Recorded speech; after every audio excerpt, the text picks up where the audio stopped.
إذا بشر أحدهم بالأنثى ظل وجهه مسودا وهو كظيم জাহিলি যুগে যখন কোনো মানুষকে কন্যা সন্তানের সুসংবাদ দেওয়া হতো তখন তাদের চেহারাটা প্রকঞ্চিত হয়ে যেত, কালো হয়ে যেত। জল্লা ওয়াজহুহু মুসওয়াদ্দা, চেহারাটা কালো হয়ে যেত। ওয়া হুয়া কাযিম, সে রাগান্বিত হয়ে যেত। রাগান্বিত হয়ে সন্তানটাকে জীবিত মাটির মধ্যে পুঁতে দিত। এরকম অভ্যাস আমাদের সমাজে আছে কিনা? মেয়ে হইলে অসন্তুষ্ট হয়, চেহারা কালো হয়ে যায়। অথচ মুহাম্মদুর রাসূলুল্লাহ সাল্লাল্লাহু আলাইহি ওয়াসাল্লাম বলেছেন, মান আলা জারিয়াতানে হাত্তা তাবলুগা, যদি কোনো ব্যক্তি দুইটা কন্যা সন্তানকে লালন পালন করে, হাত্তা তাবলুগা, কতটুক পরিমাণ? প্রাপ্তবয়স্কা হওয়া পর্যন্ত পরিমাণ, প্রাপ্তবয়স্কা হওয়া পরিমাণ যদি কোনো দুইটা কন্যা সন্তানকে লালন পালন করে, মুহাম্মাদুর রাসূলুল্লাহ বলেন, যা ইয়াউমাল কিয়ামাতি আনা ওয়া হুয়া কাহাতাইন জম্মা আসাবিআহু। রাসূল দুইটা আঙ্গুলকে এভাবে মিলিয়ে বলতেছেন, দুইটা কন্যা সন্তানকে লালন পালনকারী বাবা এবং আমি, এই দুইজনে কিয়ামতের ময়দানে এইভাবে মিলিত হয়ে হাসরের ময়দানে উপস্থিত হব। সুবহানাল্লাহ বলবেন না? দুইটা কন্যা কার কার আছে দেখি? দুইটা মেয়ে আছে কার কার? দুইটা মেয়ে। সুসংবাদ কথা বুঝে আসছে? দুইটা মেয়েকে যদি আমরা উত্তমভাবে লালন পালন করতে পারি, রাসূল বলছেন দুই মেয়ে লালন পালনকারীর বাবা আর আমি মুহাম্মদুর রাসূলুল্লাহ একসাথে মিলিত হয়ে হাসরের ময়দানে উঠব। সুবহানাল্লাহ। আরেকটা হাদিস শুনবেন। তাহলে দুই মেয়ের বাবা হাসরের মাঠে এভাবে উঠবে। আরেক হাদিসের মধ্যে আসছে, ইবনে মাজাহ হাদিসের কিতাব 3669 নম্বর হাদিস। قال رسول الله صلى الله عليه وسلم من كان له ثلاث بنات, যে ব্যক্তির তিনটা কন্যা আছে। কয়টা কন্যা? তিনটা কন্যা যে ব্যক্তির আছে, ফাসাবারা আলাইহিন্না, সবর করতেছে। তিনটা কন্যা নিয়ে সবর করতেছে, কোনো দিলে কষ্ট নাই, দিলে কোনো কষ্ট নাই যে কন্যা হইল গেলে মেয়ে হলো কেন, এরকম কোনো কষ্ট দিলে নেয় না। তিনটা কন্যা নিয়ে সবর করতেছে। ও আতআমাহুন্না ওয়া সাকাহুন্না ওয়া কাসাহুন্না, খাবার খাওয়াইতেছে, কাপড় দিতেছে, সব কিছু করতেছে। রাসূল বলেন, কুন্না হিজাবাম মিনান নার, এই কন্যাগুলো বাবা মায়ের জন্য জাহান্নাম থেকে মুক্তির ডাল হিসেবে কাজ করবে। সুবহানাল্লাহ। বাবা মাকে এই কন্যারা জাহান্নাম থেকে বাঁচানোর জন্য ডাল হয়ে যাবে। আমার বাবাদেরকে জাহান্নামে দেওয়া যাবে না, মাকে জাহান্নামে দেওয়া যাবে না। কারা ডাল হবে? কন্যা সন্তানরা ঢাল হয়ে যাবে। তাহলে বলেন তো, কন্যা সন্তান হইলে কি কষ্ট পাওয়া যাবে না খুশি হওয়া লাগবে? খুশি। সুসংবাদ। ছেলে হইলে সুসংবাদ আসছে না হাদিসে নাই, কিন্তু মানুষ ছেলে হওয়ার পাগল কেন? ছেলে যদি হয় অল্প বয়সে ইনকামের সোর্স বাড়বে। কি বলেন?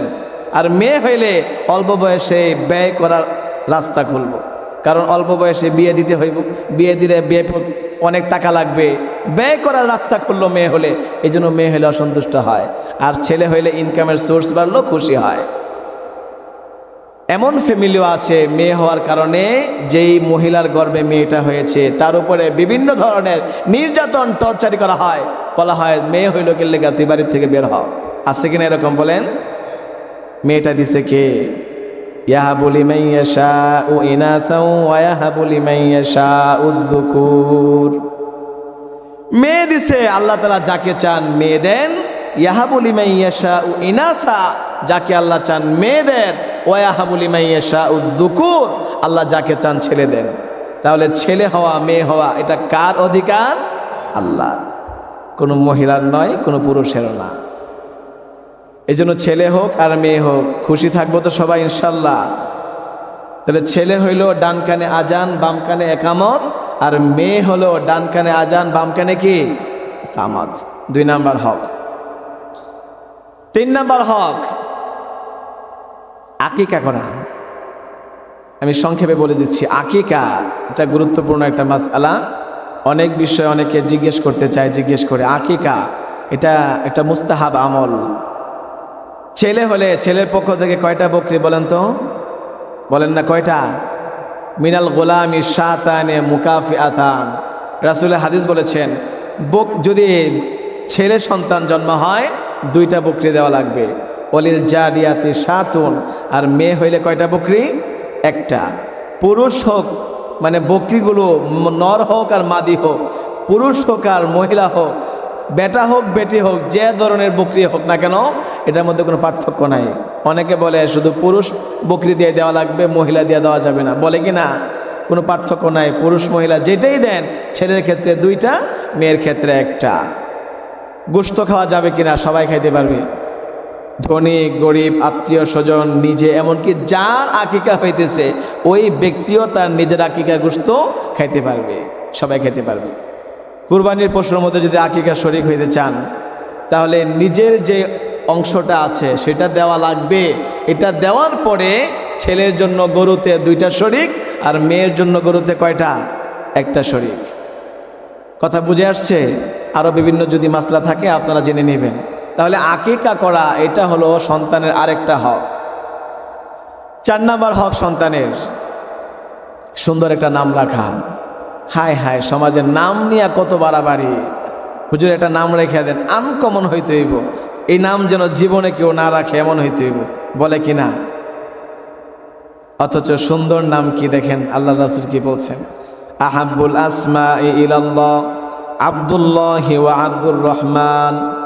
আল্লাহ রাসূল বলতেছেন আল্লাহর নিকটে সবচেয়ে সুন্দর এবং পছন্দনীয় নাম হলো আব্দুল্লাহ আর আব্দুর রহমান।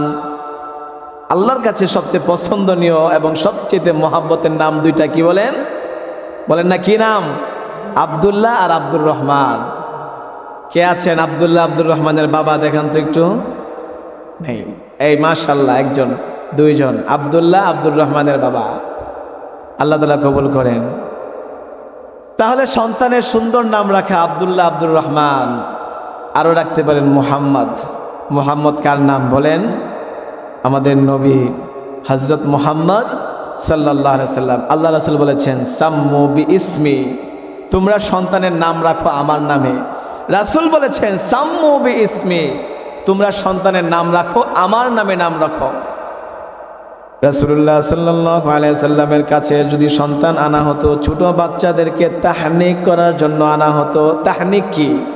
তাহনিক বলা হয় কোনো বুজুর্গের জবান থেকে একটু থুতু অথবা সন্তান যখন দুনিয়াতে আসে, দুনিয়াতে আসার পরে দুনিয়ার কোনো খাবার তার মুখে দেওয়ার আগেই, দুনিয়ার যে কোনো খাবার হোক, পানি অথবা দুধ হোক, তার মুখে দুনিয়ার খাবার দেওয়ার আগে কোনো বুজুর্গের জবান থেকে থুতু অথবা বুজুর্গের জবান দিয়ে চিবিয়ে একটু খেজুরের অংশ তার মুখে দিয়ে দেওয়া, যেন প্রথম খাবারটা বুজুর্গের মুখের থেকে হয়, এর দ্বারা যেন তার জবানে বরকত আসে।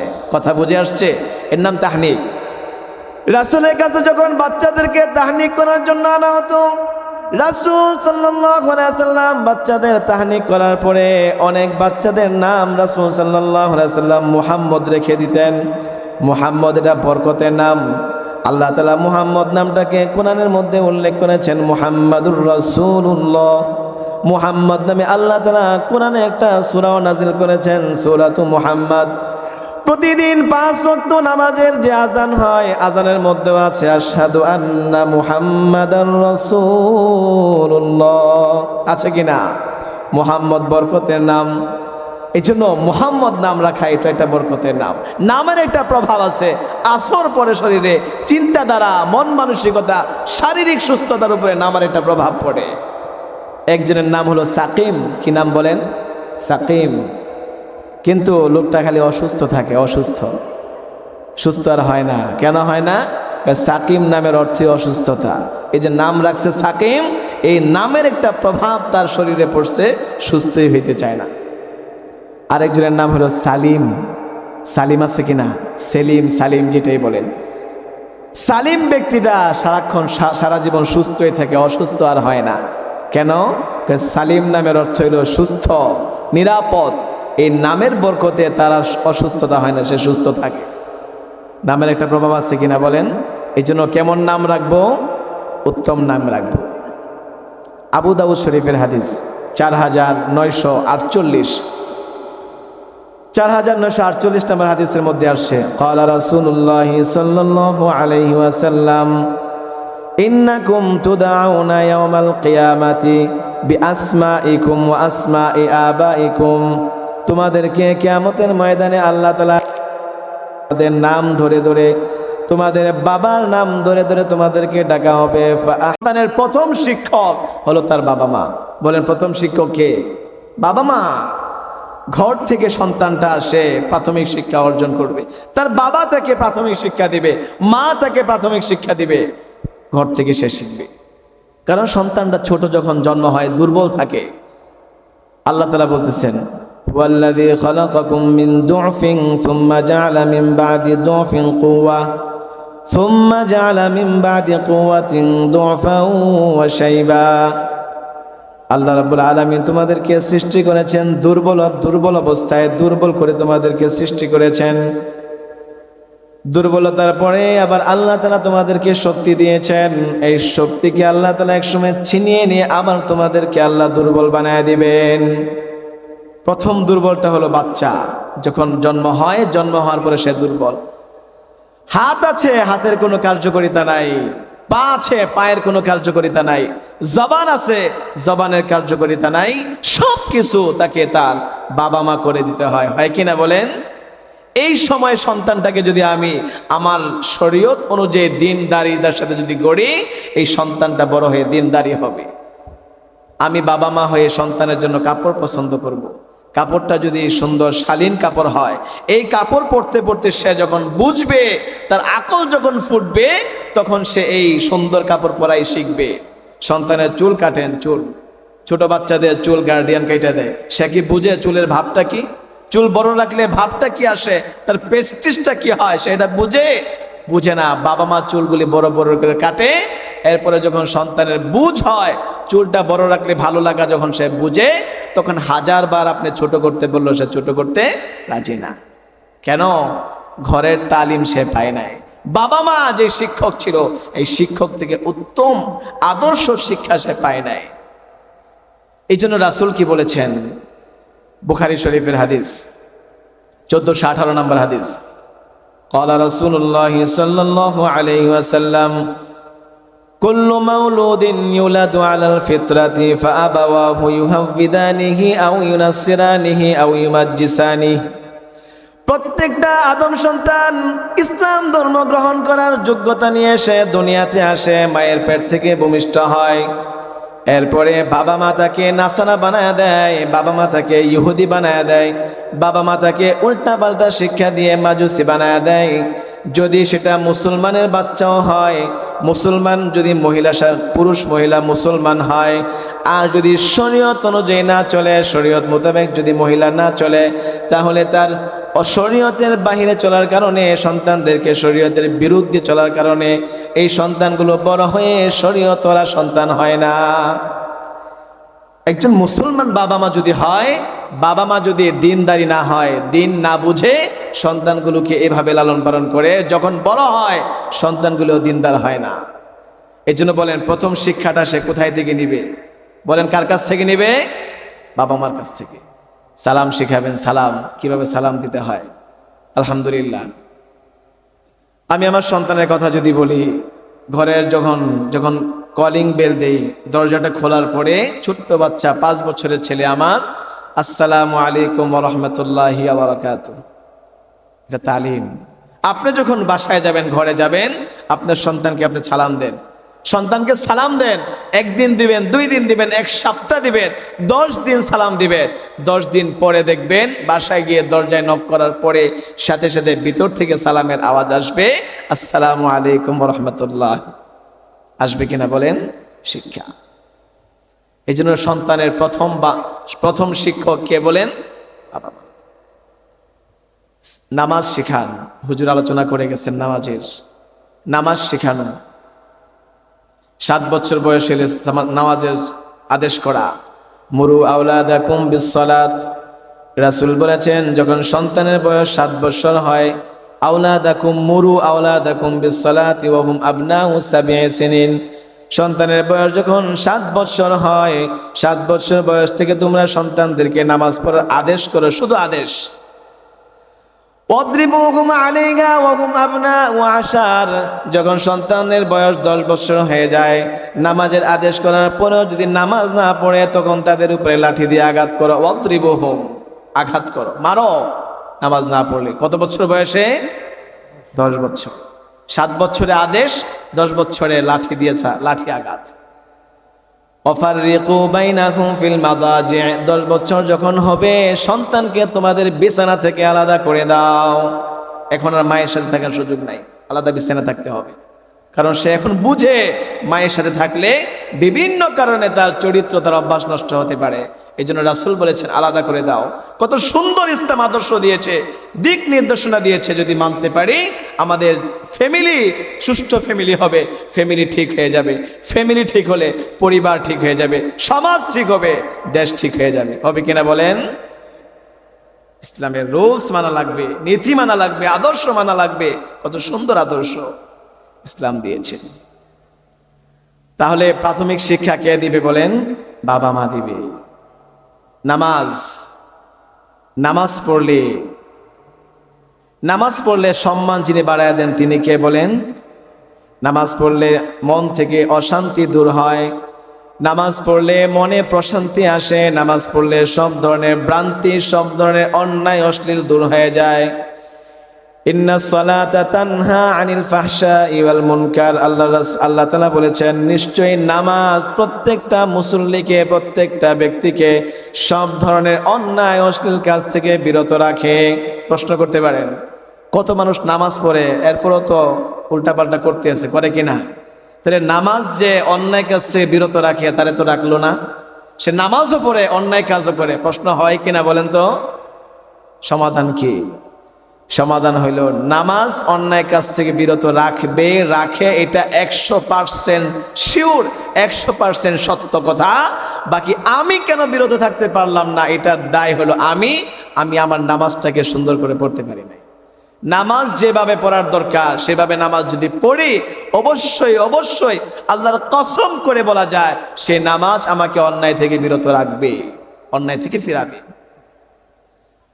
এই জন্য সুন্দর করে নামাজ পড়ার দরকার আছে না নাই? নামাজ পড়লে আল্লাহ তাআলা গুনাহ মাফ করে দেন। নামাজ পড়লে আল্লাহ তাআলা সব গুনাহ মাফ করে দেন। বুখারী শরীফের হাদিসের মধ্যে আসছে 528 নম্বর হাদিসের বর্ণনা।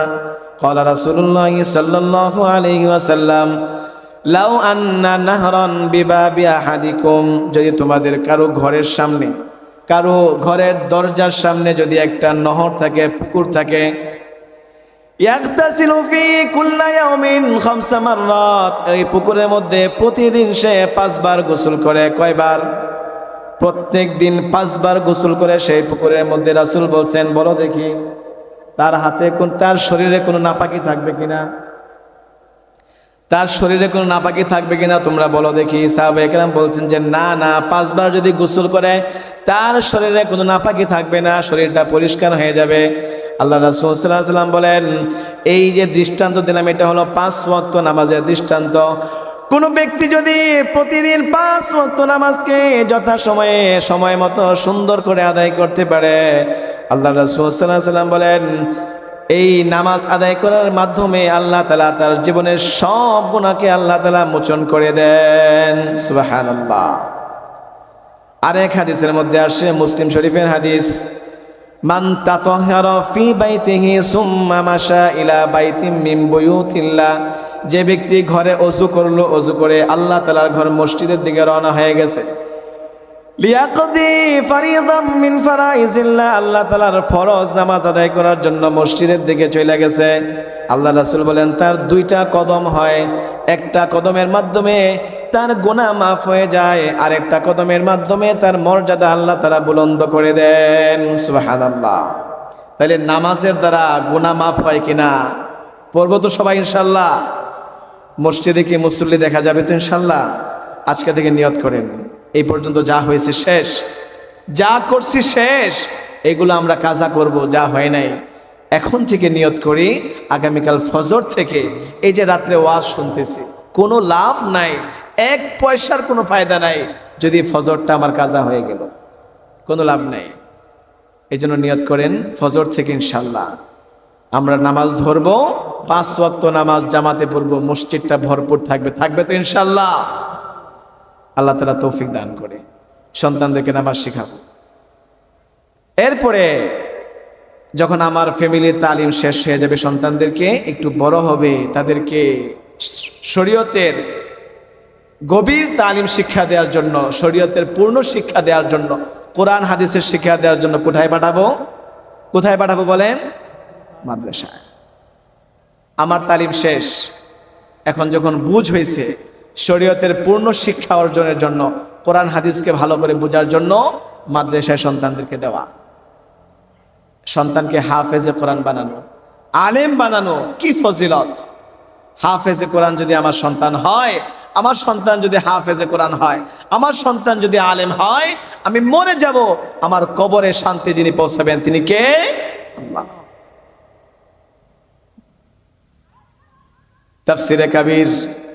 তাফসিরে কাবীরের মধ্যে বনি ইসরাইল মুসা আলাইহিস সালাতু ওয়াস সালামের জমানার একটা ঘটনা।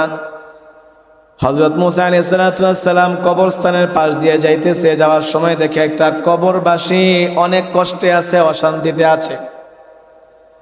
মুসা আলাইহিস সালাতু ওয়াস সালাম কবরকে অতিক্রম করে চলে গেলেন।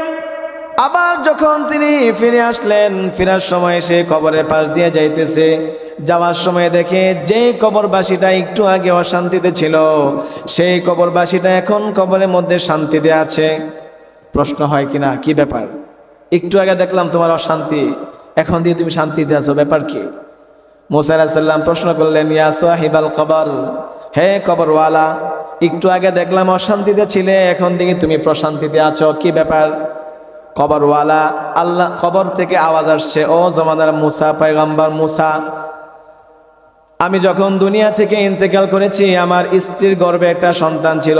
দুনিয়া থেকে ইন্তেকাল করার পরে স্ত্রী গর্ভ থেকে সন্তানটা আসছে, আস্তে আস্তে বড় হয়েছে। বড় হওয়ার পরে আমার সন্তানটাকে মাদ্রাসায় ভর্তি করা হয়েছে। এই মাত্র সন্তানটাকে মাদ্রাসায় প্রথম শিক্ষা দেওয়া হয়েছে, বিসমিল্লাহির রহমানির রহিম। শুরু করলাম পরম করুণাময় অসীম দয়ালু আল্লাহ তাআলার নামে। পরম করুণাময় অসীম দয়ালু, বাচ্চা বলতেছে আমি শুরু করলাম অসীম দয়ালু পরম করুণাময় আল্লাহ তাআলার নামে। বাচ্চা যদি দয়ালু বলে আল্লাহ তাআলাকে, করুণাময় বলে, আর আল্লাহ যদি তার বাবাকে শাস্তি দেয়, তাহলে কি আল্লাহ তাআলার করুণাময় হইল? এই জন্য আল্লাহ বলতেছে, সন্তান বলতেছে আমারে করুণাময়, সুতরাং আমি এই সন্তানের করুণাময় এই কথাটাকে শুনে তার বাবাকে আর শাস্তি দিতে পারছি না।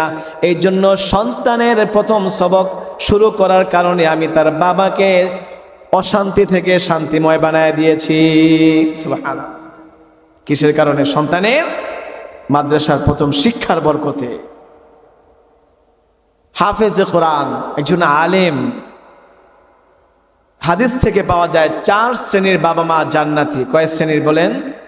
4 শ্রেণীর। ইবনে মাজাহ শরীফের হাদিস, রাসূল সাল্লাল্লাহু আলাইহি ওয়াসাল্লাম বলেছেন, ইয়াশফাউ ইয়াউমাল কিয়ামাতি সালাসা, কিয়ামতের ময়দানে 3 ব্যক্তি সুপারিশ করবে। 1 নাম্বার হলো আল আম্বিয়া, 2 নাম্বার আল উলামা, 3 নাম্বার হলো আশ শুহাদা।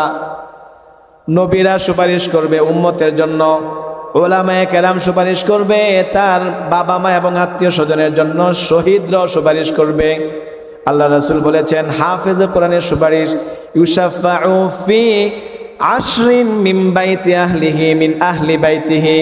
আল্লাহ রাসূল বলেছেন, একজন হাফেজে কোরআনের সুপারিশ গ্রহণ করা হবে তার পরিবারের 10 জন, এমন 10 জনের ব্যাপারে যেই 10 জনের জন্য জাহান্নামের আগুন অবধারিত হয়ে গেছে। সুবহানাল্লাহ বলেন না? একজন হাফেজে কোরআন কয়জনের সুপারিশ করে জান্নাতে নেবে? বলেন না কয়জন? কে বলছে? আপনি বলছেন, আমি বলছি, না রাসূল বলেছে? বলেন কে বলেছে? রাসূল। 10 জন সুপারিশ করবে। আর আপনার ছেলে যদি হাফেজে কোরআন হয়, সে যদি সুপারিশ করা শুরু করে, কারে দিয়ে শুরু করবে বলেন? বাবা মাকে দিয়ে করবে না? তাইলে যার ছেলে হাফেজে কোরআন, তার বাবা মা কি জান্নাতের টিকিট পাইছে কিনা বলেন তো? পাইছে কিনা? শহীদের শহীদের সুপারিশ 70 জনের জন্য কবুল করা হয়। সুবহানাল্লাহ বলেন না। একজন শহীদের পক্ষ থেকে 70 জন ইউশাফাউ শাহিদ ফি 70 মিন আহলি বাইতিহি, শহীদের পরিবারের 70 জন ব্যক্তির জন্য একজন শহীদের সুপারিশকে গ্রহণ করা হয়। 2 নাম্বার বাবা মা। 3 নাম্বার বাবা মা যারা জান্নাতের টিকিট পেয়ে গেছে তারা হলো ওই সমস্ত বাবা মা যাদের সন্তান নাবালেগ অবস্থায় মারা যায়। নাবালেগ অবস্থায় সন্তান মারা যায় কিনা? আছে এরকম কেউ যে ওনার সন্তান নাবালেগ অবস্থায় মারা গেছে? আছে কেউ? এখানে এমন কেউ আছেন যে নাবালেগ অবস্থায় ছোট্ট সন্তান মারা গেছে? এমন কেউ আছেন? দেখি কে কে আছেন। জান্নাতের টিকিট নিয়ে নিছি। কিসের টিকিট বলেন? জান্নাতের টিকিট। কিভাবে? আল্লাহ রাসূল সাল্লাল্লাহু আলাইহি ওয়াসাল্লাম বলেছেন, যার 3টা সন্তান দুনিয়া থেকে বিদায় হয়ে গেছে এবং এই সন্তান যে বিদায় হয়ে গেছে এখনো বালেগ হয় নাই, নাবালেগ অবস্থায় 3টা সন্তান দুনিয়া থেকে বিদায় হয়ে গেছে, আল্লাহ রাসূল বলেন আদখালাহুল্লাহুল জান্নাহ, আল্লাহ তাআলা ওই সন্তানের বাবা মাদেরকে জান্নাতে ঢুকায় দিবেন। সুবহানাল্লাহ বলেন।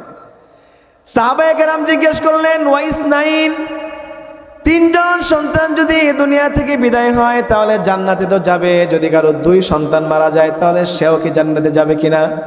রাসূল বলেন, ওয়াইস নাইন, 2 জন মারা গেলেও সে জান্নাতে যাবে। সুবহানাল্লাহ বলেন। সাহাবায়ে কেরাম জিজ্ঞেস করলেন, ওয়া ওয়াহিদিন, 2 জন না, কারো 1 সন্তান নাবালেগ অবস্থায় মারা গেছে, সেও জান্নাতে যাবে কিনা?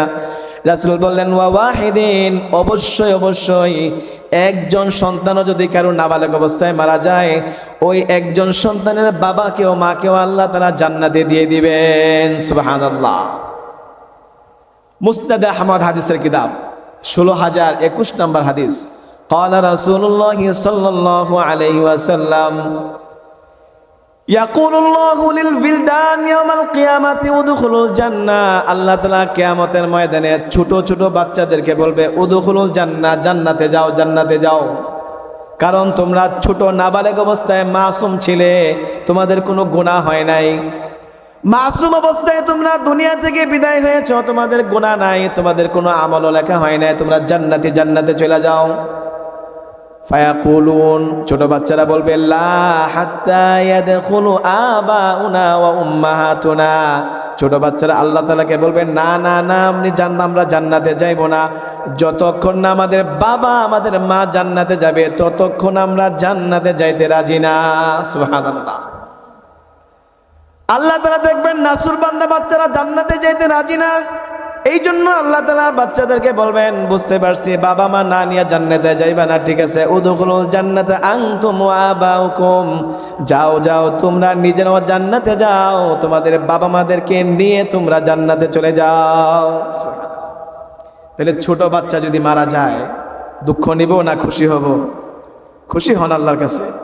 একজন আলেমের কথা শুনলাম, উনি দোয়া করতেন, আল্লাহ একটা বাচ্চা, আমার একটা বাচ্চা ছোট অবস্থায় নিয়ে যাও, আমার একটা নাবালেগ বাচ্চা ছোট অবস্থায় নিয়ে যাও, জান্নাতের টিকিটটা আমারে দিয়ে দাও। কথা বুঝে আসছে? তাহলে ছোট বাচ্চা মারা গেলে জান্নাতি কিনা বলেন? জান্নাতি। তাহলে ছোট বাচ্চা দুনিয়া থেকে মারা গেলে আমরা দুঃখ নিব না ইনশাআল্লাহ। আরেকজন বাবা মা যার সন্তান প্রতিবন্ধী, পাগল, আছে কিনা এরকম? যাদের সন্তান প্রতিবন্ধী, পাগল, এমন সন্তানের বাবা মাও জান্নাতের টিকিট পেয়ে গেছে। কথা বুঝে আসছে? আলোচনা করতেছিলাম হাফেজে কোরআন। তাহলে হাফেজে কোরআনের বাবা মা কি আল্লাহ তাআলা কিসের টিকিট দিয়েছে বলেন? কিসের টিকিট দিয়েছে? জান্নাতের। আলেমের বাবা মা কি আল্লাহ তাআলা জান্নাতের টিকিট দিয়েছে? এক তো জান্নাতের টিকিট দিয়েছে, আরেকটা পুরস্কার আছে হাফেজে কোরআনের বাবা মার জন্য। আবু দাউদ শরীফের হাদিস 1453 নম্বর হাদিস। قال رسول الله صلى الله عليه وسلم من قرأ القرآن وتعلمه وعمل به, যে ব্যক্তি 3টা কাজ, যে ব্যক্তি কোরআন পড়বে, কোরআন শিখবে, কোরআন অনুযায়ী জীবন চালাবে। কয়টা কাজ বলেন? কোরআন পড়া, কোরআন শিখা, কোরআন অনুযায়ী জীবন চালানো। যে ব্যক্তি কোরআন পড়বে, কোরআন শিখবে, কোরআন অনুযায়ী জীবন চালাবে, এমন ব্যক্তির বাবা মাকে রাসূল বলেছেন উলবিসা ওয়ালিদাহু ইয়াউমাল কিয়ামাতি তাজাম মিন নূর। যে ব্যক্তি কোরআন পড়বে, কোরআন শিখবে, কোরআন অনুযায়ী জীবন চালাবে, ওই ব্যক্তির বাবা মাকে আল্লাহ তাআলা কিয়ামতের ময়দানে নূরের একটা মুকুট পরায় দিবেন। কিসের মুকুট? এই নূরের আলোটা কেমন হবে? দাউহু মিসলু দাউইশ শামসি।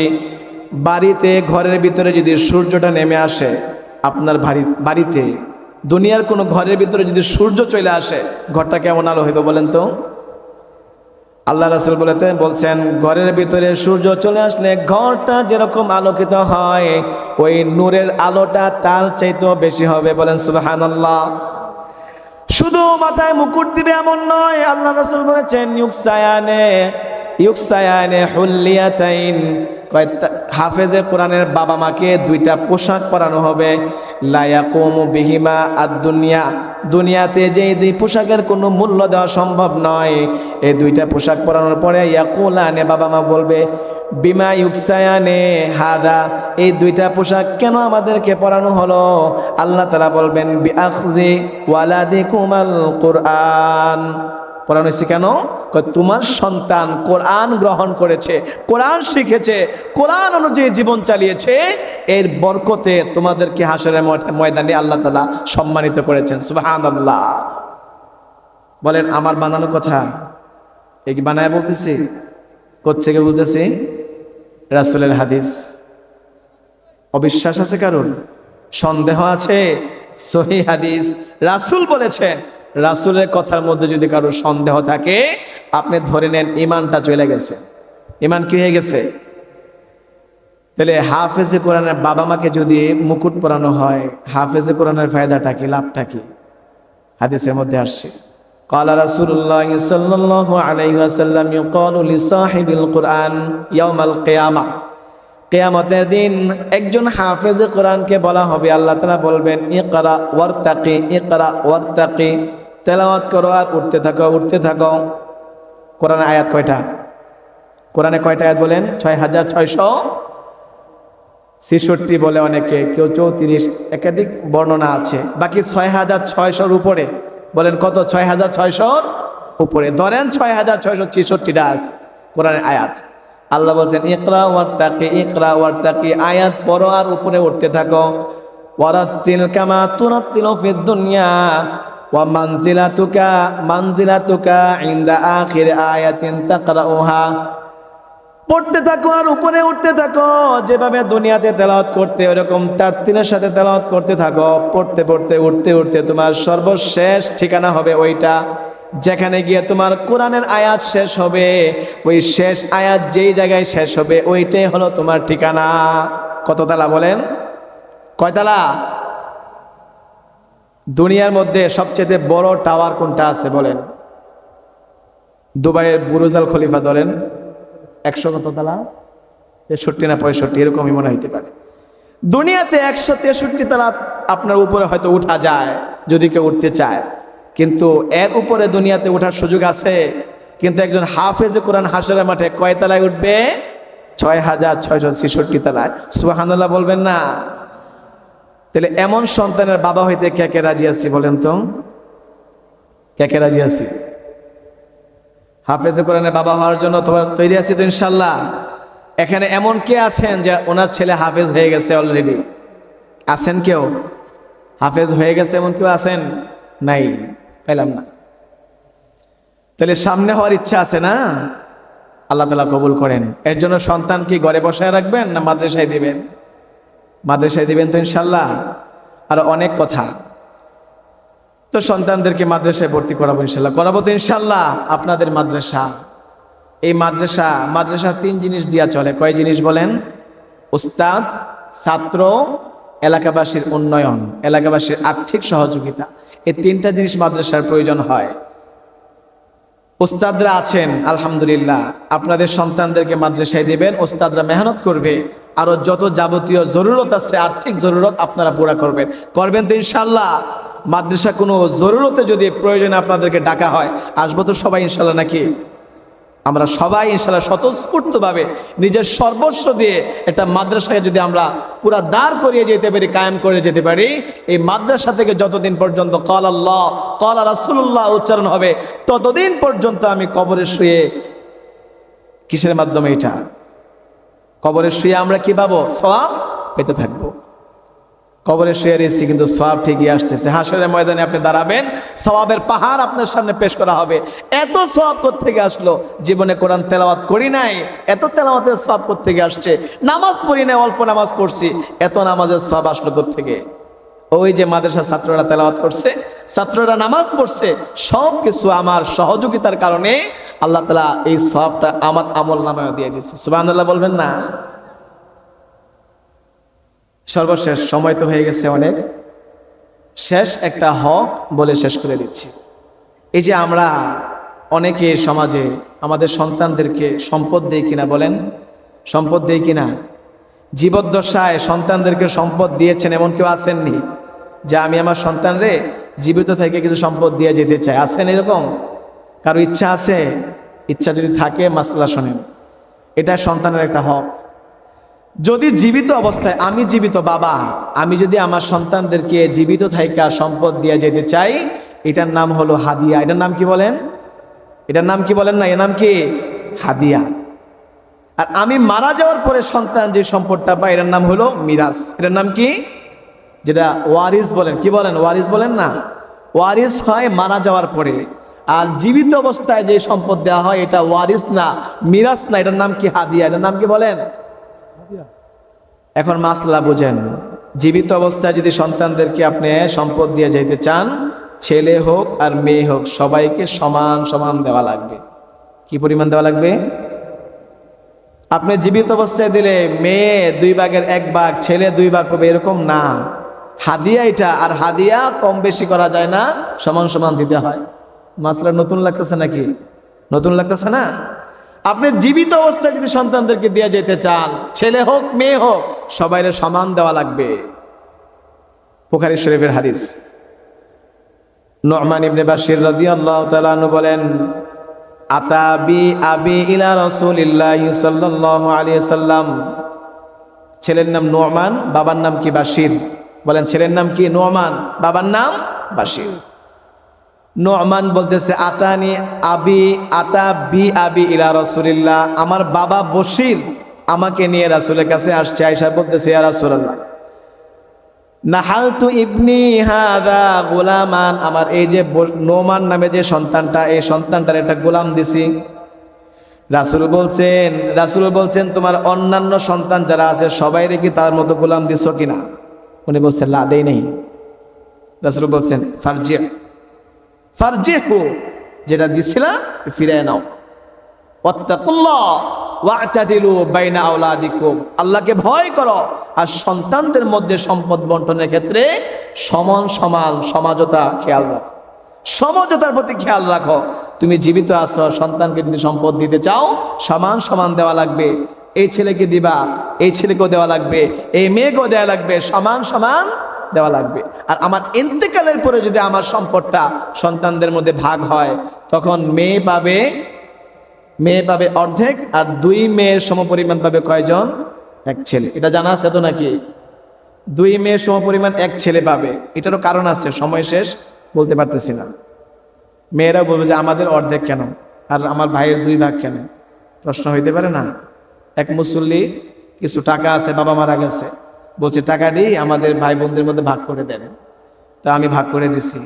মেয়েরা কম পাইছে, ছেলেরা বেশি পাইছে। বলতেছে আমাদের কম কিনলে আমরা কম নিব না, আমরা পুরাপুরি সমান সমান নিব। আমরা কি নিব? সমান সমান নিব। এসা বলতেছে, হুজুর কম তো নিতে চায় না, সমান সমান নিতে চায়। আমি না, শরীয়ত এটাই শরীয়ত। মেয়ে অর্ধেক আর ছেলে 2 ভাগ, এটাই শরীয়ত। ইউসিকুমুল্লাহ ফি আওলাদিকুম লিযযাকারি মিসলু হাযযিল উনসায়াইন। কে নাযিল করছেন? আল্লাহ। লিযযাকার, পুরুষের জন্য, মিসলু হাযযিল উনসায়াইন, 2 মহিলার সমপরিমাণ অংশ। আল্লাহ তাআলার বিধান এটা। আল্লাহ জালেম? বলেন আল্লাহ জালেম? আল্লাহ কি বেইনসাফগার?